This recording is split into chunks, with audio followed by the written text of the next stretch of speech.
তো বর্তমানে হাম বা মিজেলস নিয়ে আমাদের দেশে অনেক আলোচনা হচ্ছে। কিন্তু এই হামটা আসলে কি? এটা কিভাবে ছড়ায়? এই হাম কেন এত বিপজ্জনক? এবং আমাদের করণীয় কি? আজকে আমরা সেটাই জানব। তো হাম কিন্তু অত্যন্ত ছোঁয়াচে একটা ভাইরাসজনিত রোগ। একজন আক্রান্ত ব্যক্তি যদি হাঁচি বা কাশি দেন, তাহলে তার থেকে তার আশেপাশের ১০ জনের মধ্যে ৯ জনেরই কিন্তু এই রোগ হওয়ার সম্ভাবনা থাকে, যদি ওই ব্যক্তি অরক্ষিত থাকেন। এখানে অরক্ষিত মানে যাদের টিকা নেওয়া হয়নি এবং যাদের আগে কখনো হাম হয়নি। টিকা নেওয়া মানুষের শরীরে এই ভাইরাস আসলে বংশবৃদ্ধি করতে পারে না। তাই তারা আক্রান্ত হন না এবং এই রোগটাও কিন্তু ছড়ান না।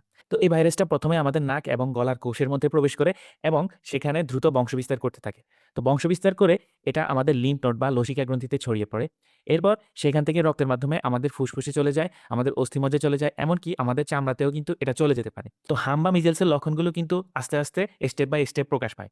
শুরুতে কি হয়? প্রচণ্ড জ্বর আসে, চোখটা লাল হয়ে যায়, সর্দি হতে পারে, কাশি হতে পারে। এর পরবর্তীতে গালের মধ্যে ছোট, ছোট এরকম সাদা, সাদা দাগ দেখা যায়, যেটাকে চিকিৎসা বিজ্ঞানের ভাষায় কপ্লিক স্পট বলা হয়। তো এই কপ্লিক স্পটটা কিন্তু হামের একটা নিশ্চিত চিহ্ন। তো এর পরপরই মাথা থেকে শুরু করে পুরো শরীরে এই ধরনের র‍্যাশ বা দানা, দানা এগুলো ছড়িয়ে পড়তে পারে। তো একটা ইন্টারেস্টিং ব্যাপার হলো, এই র‍্যাশ যেগুলো দেখছেন, এগুলো কিন্তু এই ভাইরাস আসলে নিজে তৈরি করে না। বরং আমাদের শরীরের রোগ প্রতিরোধ ব্যবস্থার যে টি সেলটা আছে, সেই টি সেলটা যখন আক্রান্ত এই কোষকে আক্রমণ করে, তখনই আমাদের চামড়ার মধ্যে এরকম এই দানাগুলো ভেসে ওঠে।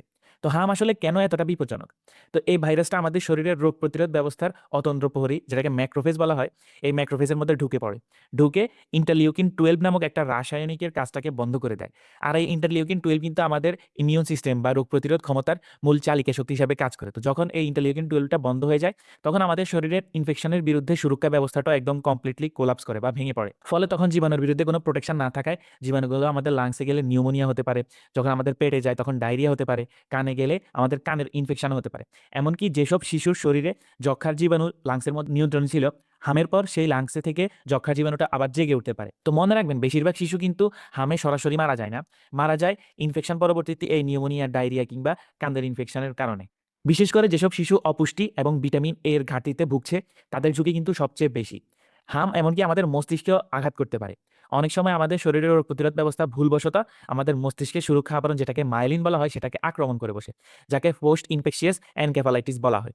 এছাড়াও এসএসপিই বা সাব অ্যাকিউট স্ক্লেরোসিং প্যারেনকেফালাইটিস নামক একটা বিরল মারাত্মক রোগ আমাদের মস্তিষ্কে হতে পারে, যেটা হাম থেকে রিকভার হওয়ার ২ থেকে ১০ বছর পর আমাদের ভাইরাসটা মস্তিষ্কে আবার জেগে উঠতে পারে। তো এই এসএসপি এর কিন্তু কোনো চিকিৎসা নেই এবং এটা সম্পূর্ণ প্রাণঘাতী। তো তাহলে বর্তমানে আমাদের এ ব্যাপারে করণীয় কি? তো হামের যেহেতু নির্দিষ্ট কোনো চিকিৎসা নেই, সেহেতু হামটা প্রতিরোধ করাই কিন্তু একমাত্র পথ।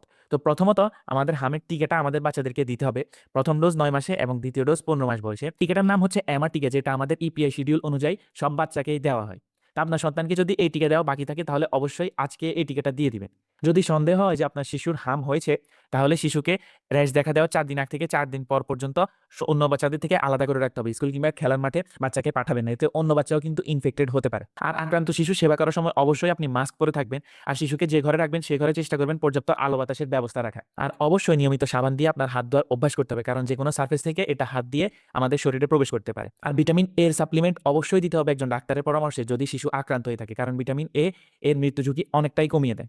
তো শিশুর জ্বরের সাথে যদি শরীরে লাল, লাল র‍্যাশ দেখেন, তাহলে দেরি না করে দ্রুত হাসপাতালে নিয়ে যাবেন। একটা টিকা কিন্তু আপনার শিশুর জীবন বাঁচিয়ে দিতে পারে। তো আজই আপনার শিশুর ইপিআই টিকার কার্ডটি পরীক্ষা করে দেখবেন যে সবগুলো টিকা দেওয়া হয়েছে কিনা। তো সুস্থ থাকবেন এবং আপনার সন্তানকেও সুরক্ষিত রাখবেন।